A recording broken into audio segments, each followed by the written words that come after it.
El conflicto armado en la República de Colombia se le puede considerar como una guerra fría civil. Es uno de los conflictos armados más largos y más complejos del mundo. En 1965 nacen las primeras autodefensas en alianza con el Ejército Nacional para combatir a las recién fundadas guerrillas comunistas conocidas como la FARC. Y desde entonces guerrilleros, paramilitares, fuerzas del Estado, empresarios, bandas de narcos e incluso capitales internacionales se han disputado una larga lista de atentados, de secuestros, de escándalos, de enfrentamientos y masacres en una guerra que nadie ha logrado resolver hasta el día de hoy. Acompáñame a conocer la verdadera historia del paramilitarismo en Colombia. Y acompáñanos a conocer también la historia de cómo estamos diversificando los ingresos de la nueva enciclopedia mediante la plataforma Stockity. Stockity es una plataforma financiera que les permite proteger parte de su dinero y obtener ingresos adicionales a partir del mismo. Hay que decir que muchas de estas operaciones tienen un nivel de riesgo de pérdida que es proporcional a la posible ganancia y por eso debe usarse con mucha responsabilidad. Y es solo para mayores de 18 años. Stockity es simple de usar, tiene muchos medios de pago para que uno deposite o retire el dinero de forma rápida. Y les muestro el ejemplo de una operación, de lo que se llama predicción de vela de mercado. Aquí agregamos $50 en nuestra cuenta real, sobre la base de que el valor de este activo va a bajar en esta línea de tiempo. Esperamos que se vaya desarrollando la tendencia hasta que llegue al punto. Y ahí está, como la vela terminó por debajo, en esta operación ganamos $97. Si se suscriben con el enlace que está en la descripción y el comentario fijado, y si usan el código promocional del canal, Stockity les va a duplicar el monto inicial que depositen en la plataforma. Ahora sí, acompáñenme en este documental. Les habla Reinaldo Carrillo Vilches y esto es la nueva enciclopedia.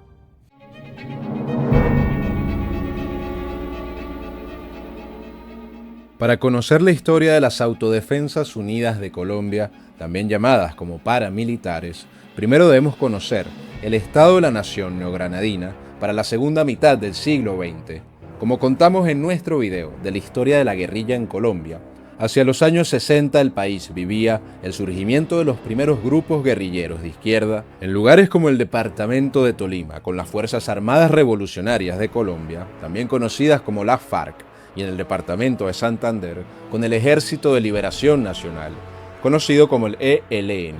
Desde sus primeros años, aquella guerrilla enmarcada en el comunismo revolucionario de aquella época, llevando a cabo gran cantidad de hechos de armas y violentos como secuestros, asesinatos, extorsión y otros más, que mantuvieron en vilo a la población colombiana por mucho tiempo en lo que algunos consideran como una guerra civil. En ese contexto de enfrentamientos, el 25 de diciembre de 1965, el gobierno de Guillermo León Valencia expide el decreto 3398, ratificado luego como ley, que autorizaba a los militares colombianos a entregar armas de las Fuerzas Armadas a grupos civiles para que constituyeran grupos de autodefensa coordinados y entrenados por el ejército en una labor conjunta entre el Estado y los grupos civiles que va a ser el precedente de lo que luego va a ser el paramilitarismo. Durante los años 70 en Colombia, en zonas rurales como el Magdalena Medio, ganaderos, esmeralderos y terratenientes empiezan a organizar sus propios grupos armados, con ayuda del ejército, para defenderse del hostigamiento constante de las guerrillas, a quienes señalan como responsables de secuestros, extorsiones, robo de ganado, invasión de tierras y proliferación de cultivos de coca que ponían en jaque su forma de vida. Uno de esos primeros grupos de autodefensas, conocido como los escopeteros y liderado por el ganadero Ramón Izaza, libra su primer combate armado contra la FARC el 22 de febrero de 1978 en Puerto Triunfo, una fecha que desde entonces esas mismas autodefensas van a conmemorar como su día fundacional. En paralelo, en el municipio de Puerto Boyacá, en Magdalena Medio, surgen las llamadas Autodefensas de Puerto Boyacá, comandadas por Henry Pérez y su padre Gonzalo, que van a convertir a la región en lo que ellos mismos llamaban como la capital antisubversiva de Colombia, que van a contar además con el apoyo del hacendado, empresario y narcotraficante Gonzalo Rodríguez Gacha, también conocido popularmente como el Mexicano. Mientras Puerto Boyacá va a servir como espacio pionero para este tipo de grupos, en el departamento de Córdoba se va a gestar la organización que va a terminar dándole rostro nacional al fenómeno del paramilitarismo, la famosa familia Castaño.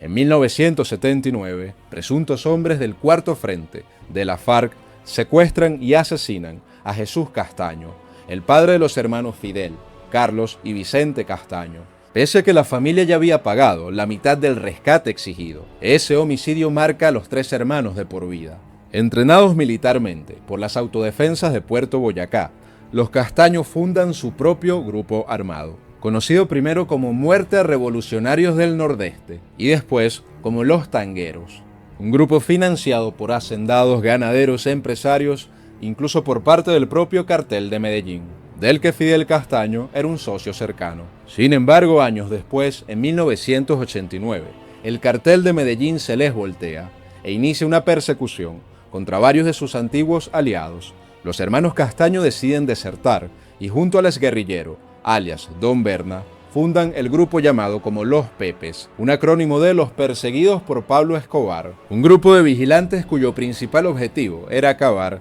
con el capo que alguna vez fue su patrón. Se cree que los Pepes van a colaborar estrechamente con el bloque de búsqueda de la Policía Nacional durante la cacería que se le hizo a Pablo Escobar. Cacería que termina con la muerte del narcotraficante en diciembre de 1993. En enero de 1994, apenas semanas después de la caída de Escobar, Fidel Castaño muere en un confuso combate con la guerrilla. Luego, bajo el mando de Carlos y Vicente Castaño, los llamados Pepes se van a formalizar en 1995 como las Autodefensas Campesinas de Córdoba y de Urabá, conocidas como las ACU por sus siglas, que operaban desde una hacienda escuela militar conocida como la 35, lugar donde se entrena la mayoría de los combatientes que después se van a expandir por todo el país. En sus años iniciales, las Autodefensas Campesinas de Córdoba y Urabá se expanden territorialmente por Córdoba con el apoyo de las llamadas Convivir, que eran cooperativas de vigilancia privada creadas legalmente por el Estado colombiano en 1994 para fomentar la cooperación ciudadana con la fuerza pública en contra de la guerrilla y otras amenazas armadas. Y estas cooperativas son aprovechadas por los grupos de autodefensa como fachada legal para conseguir armas, licencias y legitimidad, evitando hasta cierto nivel el problema de tener que estar bajo la clandestinidad. Ahora bien,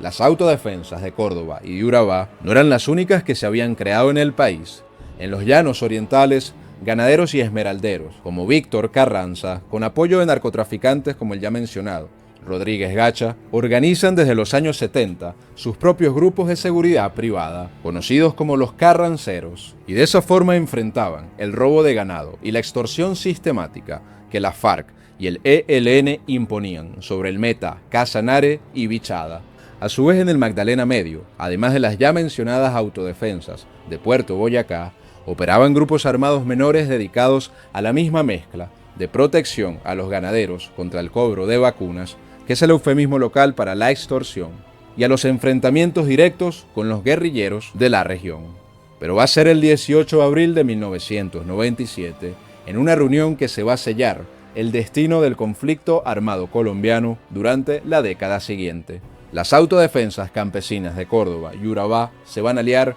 con las autodefensas de Magdalena Medio y de los Llanos Orientales, dando origen a las Autodefensas Unidas de Colombia, una federación nacional de grupos regionales bajo un mando unificado en Carlos Castaño como comandante general y en el agricultor Salvatore Mancuso como su segundo al mando, para capitanear una fuerza que contaba con nada menos que 30.000 soldados en aquel momento. Aunque en ese año la Corte Constitucional de Colombia ordena que fuesen desmontadas las cooperativas Convivir, ya las estructuras estaban más que montadas y las autodefensas estaban listas para batirse en duelo con las guerrillas colombianas que estaban más activas que nunca en aquel momento, y con el propio Estado colombiano, si era necesario, aunque dicho Estado había sido su progenitor y primer aliado inicial. Convencido este sector de la sociedad colombiana que la única manera de proteger su propiedad y sus intereses y acabar con las guerrillas comunistas era mediante estos grupos de autodefensa. Con la federación ya consolidada, las Autodefensas Unidas de Colombia emprenden una expansión territorial en zonas estratégicas para las guerrillas y el narcotráfico. El primer gran episodio ocurre entre el 12 y el 20 de julio de 1997 en el municipio de Mapiripán, en Meta. Más de 100 hombres de las Autodefensas Unidas llegan en 2 aviones al aeropuerto de San José del Guaviare, una base que también usaba la propia policía antinarcóticos. Y desde allí, los 100 hombres avanzan hacia el pueblo con listas en mano de presuntos guerrilleros y colaboradores de estos en aquella zona. Durante una semana entera, los paramilitares sacan de sus casas a decenas de personas, las llevan al matadero municipal, las torturan y acaban con su vida, arrojando sus cuerpos al río Guaviare con piedras en el estómago para que jamás fuesen encontrados. La Corte Interamericana de Derechos Humanos habría determinado, años después, que agentes del Estado colombiano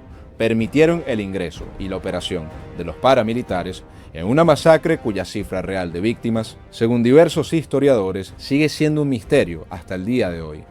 3 años después, entre el 16 y el 22 de febrero del año 2000, en Bolívar, con cerca de 400 hombres uniformados y armados, convencidos de que toda aquella población se trataba de un objetivo militar. Durante varios días se dedican a tomar control de la zona y a someter a la población en una serie de actos que distintas organizaciones humanitarias han considerado como la masacre más brutal de la historia reciente de Colombia, y desde entonces se planifican y llevan adelante distintas incursiones similares en la región por parte de las Autodefensas Unidas, en donde incluso habría presuntamente participado en la planificación de algunas de ellas el entonces gobernador de Antioquia, Álvaro Uribe Vélez, aunque esto nunca fue probado judicialmente y Uribe siempre lo negó categóricamente.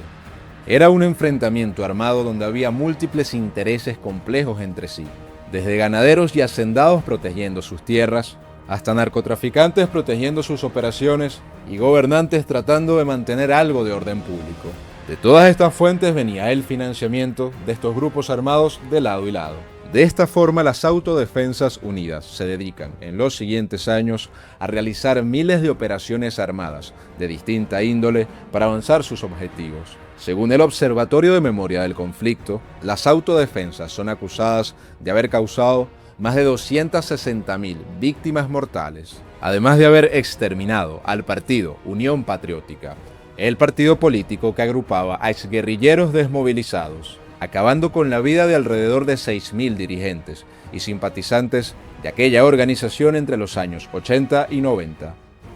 Uno de los episodios más polémicos en torno a las autodefensas fue cuando la multinacional estadounidense Chiquita Brands, originalmente conocida como la United Fruit Company, entre 1997 y el año 2004 le realiza más de 100 pagos a las Autodefensas Unidas de Colombia por un total de 1.7 millones de dólares con el fin de, abro comillas, proteger a sus trabajadores en las plantaciones bananeras de Urabá, los cuales según ellos estaban expuestos a la violencia guerrillera. Documentos judiciales luego revelan que la propia compañía había pagado antes, con el mismo fin y objetivo, a la FARC y al ELN, pagándole a todos los bandos, según quien controlara el territorio en cada momento. Al mismo tiempo, ganaderos, agroindustriales, terratenientes y empresarios de regiones enteras financian a las autodefensas para proteger sus tierras y sus negocios de la extorsión guerrillera, alegando además un grave abandono estatal de esas regiones. Y es precisamente esa conveniencia según algunos y complicidad según otros la que sienta las bases del episodio político más escandaloso del fenómeno paramilitar. El 23 de julio del año 2001, en el municipio de Santa Fe de Ralito, unos 32 asistentes, entre políticos, alcaldes, diputados, ganaderos y comandantes de las autodefensas, firman un documento secreto conocido como el Pacto de Ralito, en el que se comprometen a, abro comillas, refundar la patria y sellar un nuevo contrato social bajo la sombra de las armas de las Autodefensas Unidas. Y el año siguiente inicia una nueva etapa para la historia de las Autodefensas Unidas de Colombia, cuando llega a la presidencia de la República Neogranadina, Álvaro Uribe Vélez, en el 2002. Según la historiografía colombiana, ningún gobierno ha estado más entrelazado, para bien o para mal, con los grupos paramilitares que el gobierno de Álvaro Uribe Vélez, presidente de Colombia entre el año 2002 y el 2010. Uribe llega a la presidencia en un escenario más que complejo de la lucha armada colombiana. Mientras lleva adelante una política de mano dura contra las guerrillas, Uribe se dedica también a negociar la desmovilización de las Autodefensas Unidas de Colombia, y durante su mandato inicia también una de las series de casos más controvertidos de connivencia entre estructuras del Estado colombiano y las estructuras paramilitares, los llamados falsos positivos. El término se refiere a un patrón sistemático, mediante el cual unidades del Ejército Nacional asesinaban no solo a guerrilleros o narcotraficantes, sino a civiles inocentes, jóvenes desempleados, campesinos, personas con discapacidad mental, varios de ellos reclutados con engaños bajo falsas promesas de trabajo, para después vestirlos con uniformes o botas de guerrilleros, colocarles armas junto al cuerpo y presentarlos ante la opinión pública colombiana y mundial como bajas en combate. La motivación de esto, según documenta la Jurisdicción Especial para la Paz, era un sistema de incentivos perverso dentro de la llamada política de seguridad democrática, donde días de descanso, condecoraciones y ascensos se daban a cambio de reportar más, abro comillas, bajas enemigas, sin que en algunos casos se verificara realmente la identidad del asesinado. Según estos documentos, hasta el año 2026, más de 7.800 víctimas fueron parte de este patrón, con 78% de los casos concentrados entre el año 2002 y el 2008. Uno de los episodios que mejor ilustra la zona gris entre el ejército, la policía y los paramilitares durante el gobierno de Álvaro Uribe fue la llamada Operación Orión, ejecutada el 16 de octubre del año 2002, apenas 2 meses después de su posesión, en la llamada Comuna 13 de Medellín, presentado oficialmente como una acción para liberar el barrio del control de las milicias urbanas de la FARC y el ELN. La operación involucró a cerca de 1.000 efectivos, entre el ejército, la policía, el DAS y la fiscalía, respaldado por tanquetas y helicópteros artillados. Según el propio testimonio judicial del excomandante paramilitar Diego Fernando Murillo, alias Don Berna, miembros de las autodefensas participaron directamente en la operación, encapuchados y señalando casa por casa a quienes serían los colaboradores de la guerrilla, que luego fueron asesinados o desaparecidos. El saldo, según la Corporación Jurídica Libertad, fue de 71 personas asesinadas por los propios paramilitares, 92 desaparecidos y más de 370 detenciones. Y luego de la operación, el bloque de las Autodefensas Unidas de Colombia que participó en la operación se instala de forma hegemónica en distintas zonas de la comuna. Para algunos, una operación que habría devuelto el orden público a la región, y para otros un ejemplo de cómo el Estado delegó en las autodefensas de Colombia el trabajo más crudo de la guerra urbana. Como dijimos, el 15 de julio del 2003 se firma el Acuerdo de Santa Fe de Ralito, y en el 2005 el Congreso colombiano aprueba la polémica Ley de Justicia y Paz, que ofrece a los paramilitares penas reducidas de entre 5 y 8 años a cambio de la entrega de armas, confesión de crímenes y la reparación a las víctimas. Entre 2003 y 2006 se desmovilizan formalmente 34 de las 40 estructuras que formaban parte de las Autodefensas Unidas de Colombia, con un total de más de 31.000 combatientes entregando las armas, en lo que sería el proceso de desmovilización paramilitar más grande registrado en la historia de la América hispana. En sus confesiones ante los tribunales de justicia y paz, los propios comandantes de las autodefensas reconocen una cifra que estremece al país. Cerca de 300.000 crímenes son confesados por sus propios autores, entre homicidios, secuestros, violaciones y desapariciones forzadas. Pero esta va a ser una paz transitoria de los grupos paramilitares. En octubre del año 2004, Carlos Castaño, el comandante más visible de la organización, abandona abruptamente su cargo tras diferencias internas, según algunas versiones por su oposición a la creciente dependencia del narcotráfico dentro de los paramilitares, una organización que él mismo había fundado. Meses después, en el año 2004, Carlos Castaño es asesinado por hombres de su propia organización. La autoría intelectual de su muerte nunca ha sido esclarecida hasta el día de hoy. Su hermano Vicente es uno de los señalados y de hecho fue condenado por el crimen. Y por otro lado, distintas versiones, como el testimonio del excomandante de paramilitares, alias el Alemán, han apuntado también hacia el propio Álvaro Uribe Vélez como uno de los presuntos autores de silenciar a Castaño. Y es en el año 2006 cuando ocurre la desmovilización formal de las autodefensas, mismo año en que estalla uno de los mayores escándalos de la política en la Colombia contemporánea, la llamada parapolítica, cuando se revela públicamente el pacto de Ralito y decenas de computadoras incautadas a comandantes paramilitares destapa una red de complicidad entre los paramilitares y buena parte de la clase política colombiana. Las primeras capturas llegan a finales de ese año y para abril del año 2008 ya sumaban más de 30 congresistas detenidos, entre ellos el hermano de la propia canciller de Uribe, María Consuelo Araujo, quien tuvo que renunciar a su cargo por dicho escándalo. De los legisladores llamados a declarar,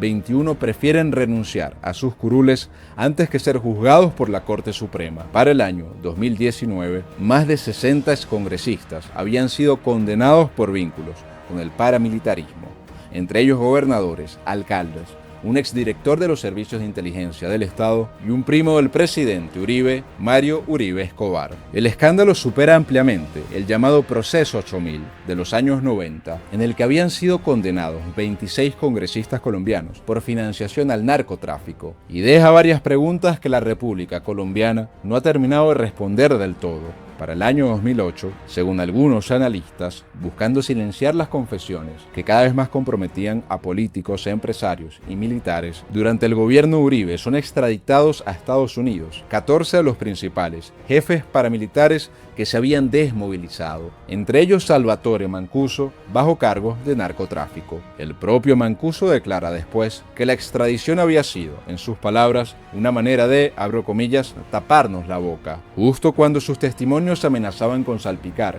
a sectores mucho más altos del poder colombiano.